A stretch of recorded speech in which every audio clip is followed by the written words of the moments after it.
Hi, so this is a video just for balancing, the top tips for balancing, and you can apply these tips to any balance that you do on your hands. So it's really important to understand the mechanics of the arms to get the arms to work correctly for you. So you can practice this before you do any balance on your hands, and obviously it's important to have done other warm-ups, like don't just come in and do this, right? Do some other warm-ups before you get here. So these are really important. You want to get your wrist working, your elbow and your shoulder, and in yoga we call this Mani Bandha, we call this Kulfara Bandha, and this is Amsa Bandha. So you want to get muscles on either side of all of these joints working to help stabilize you and to be able to hold you in the position, because you want to feel when you get into a balance that it's absolutely effortless when you get there. So this is really good work and important information for you to be able to help you with your balances. So if you can, the first one that's really important is that you can push your hands down into the earth. So I'm going to push the hands forward, so I'm imagining that I'm pushing my hands into the earth. So practice it like this first, and once you've got that action happening, you can kind of feel that the shoulder blades start to move away from each other. And then the next important action is that you try to claw with your fingers, as though essentially you're trying to make a fist, and this is really now starting to turn on the muscles either side of the wrist, which is Mani Bandha. And then from here you try to see if it's possible for you to squeeze your elbows, or excuse me, your armpits towards each other, and then pull the mat apart with the wrist. And now I'm starting to feel, ooh, my elbow is starting to get a little bit more stable now.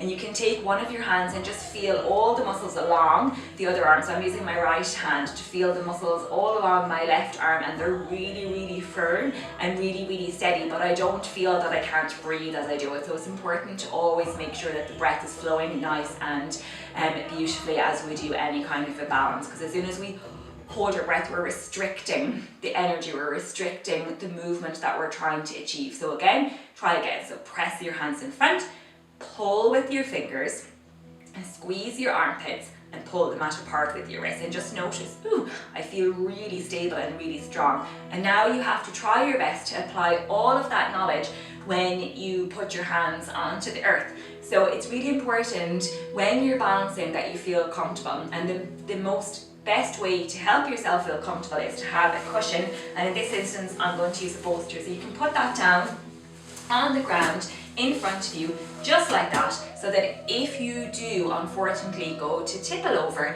that's okay. You've got your lovely bolster there, or your cushion, whatever it is, to help you, and your forehead will just gently rest upon that. You won't actually face bomb, and that's the most important thing, to feel secure and to feel comfortable. I always think another really important thing is that if you are going to fall, try not to resist it, because if you resist it, you're much more likely to hurt yourself. And this is, for us as adults, a challenge, because when we're younger we just go with the flow, we allow ourselves to fall, and that's why when we're younger and we're kids, I always find children very rarely hurt themselves doing positions like this, because they just go, oh, I've tumbled, and then they get back up again and they keep moving. So as adults we have to really allow ourselves just to go with the flow. If we go to fall, it's okay, we can get back up again and we can try again. So let's see how we go to find our first little balance. And the most accessible balance I find for people is Bakasana, which is the crane balance. And you have to think, okay, if you can do one of these balances, most likely you can apply the same knowledge and you'll be able to do all of a different range of balances. So we're going to look at Bakasana to begin with, and then we might look at the side crow as well. So we'll see how we are for time. So it's important that you know, every one of you, and I know you've demonstrated to me so many times before, that you can do angry cat, okay? So you have to think, can I apply the angry cat into the Bakasana balance? And if you can do that, it will become really, really simple for you, and it becomes a lot less stressful for your mind as well, okay? So you know you can do angry cat. So now can you apply the knowledge of angry cat, the knowledge that you've been given for the arms now, into your balance? So let's see how we go. So we're going to begin by gripping the mat with the toes and raising the knees. So you can have the heels lifted and you can take the knees out quite wide. So the first instruction was to push down into the hands. So can you push down into the hands and claw with the fingers as though you're trying to make a fist, okay? And then from there, you're going to bend your elbows back towards your hips and take your knees as high up your upper arms as you can. And this is really important because for most people, what they tend to do is they tend to let the knees come really far down here on the lower arm or the elbow, and that puts too much pressure and you're much more likely to fall then. So you gotta get your knees up as high up your upper arms as you can, pulling back with the fingers, pushing into the hands, squeezing the armpits together and pulling the mat apart with the wrists. And now you got to think angry cat, okay? Because if you lift your bottom really high in this position and as you go forward, you're much more unstable, okay? So really try to push your sitting bones down, and the action of you pushing down with your sitting bones and leaning your shoulders slightly forward over your fingers, keep pushing down with your sitting bones. Then your feet have nowhere else to go but to lift up off the mat. Now of course you can keep one tippy toe down and then lift it and place the other tippy toe down just to get you started.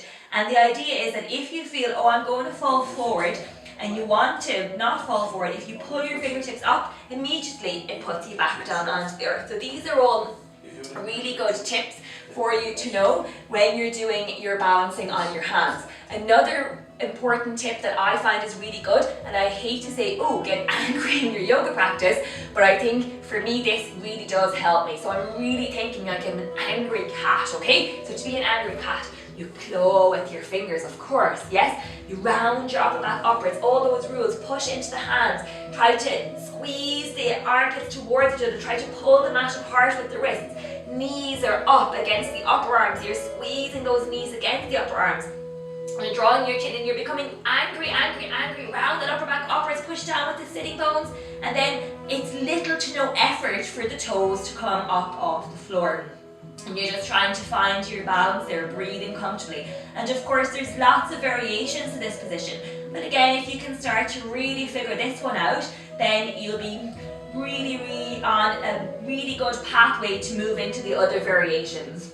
So while we're here, let's have a little look at the side crow position. And again, there's so many variations of the side crow, but you can begin, if you wish, with your feet together, squeezing your inner ankles, your inner knees and your inner thighs together. You're going to position your shoulders directly above your hips if you can, push down with your sitting bones and pull your front ribs in. Bring your hands together, relax your shoulders out of your ears, and then you're going to gently twist your belly, your chest and your shoulders to the right if you can. And you're pausing and breathing. You're going to work your fingertips down onto the earth. You're going to flatten your hands onto the mat. So I should have gone to the right, so that's that way.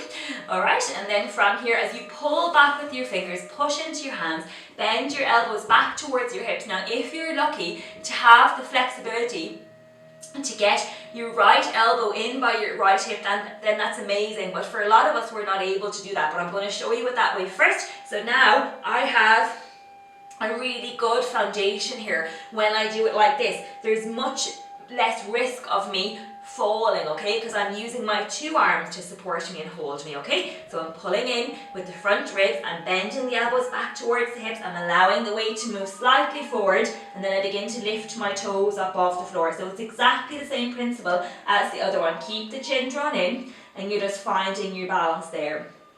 And then gently relax the toes back down. Now, of course, I know that not everyone has that level of flexibility, and that's okay, you can still try it. It's just sometimes can feel a little more unstable. Some people prefer that, not prefer the unstableness, but they prefer this one than the front one. So again, I'm going to show you it that way as well. So again, you're pulling back with your fingers, bending your elbows back, clawing the ground with your hands. So you were trying to make a fist. You're taking your right knee against your left upper arm, and then you're leaning your body weight forward.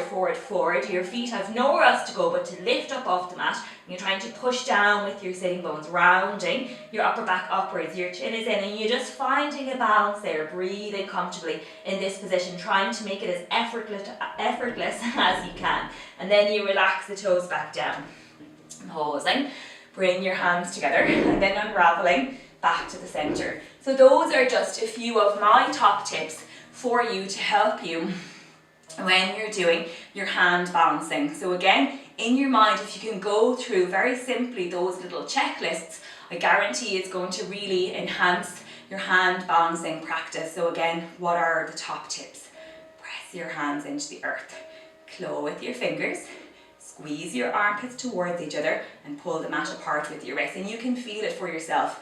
Or else you can just do absolutely nothing and the arms are not going to help to hold you or support you. The next top tip, remember, is to push down those sitting bones. So don't allow the sitting bones to lift, push down with the sitting bones. The ribs and the hips feel like they're moving closer together and the upper back feels like it's rounding. So it's angry cat. In your mind, think that you are that cat, that angry cat, and I guarantee you it will help you. Please let me know how you get on with it, and if you have any other suggestions for a video that you would like me to do, please do let me know as well. So once again, thanks so much for watching and take care of yourselves.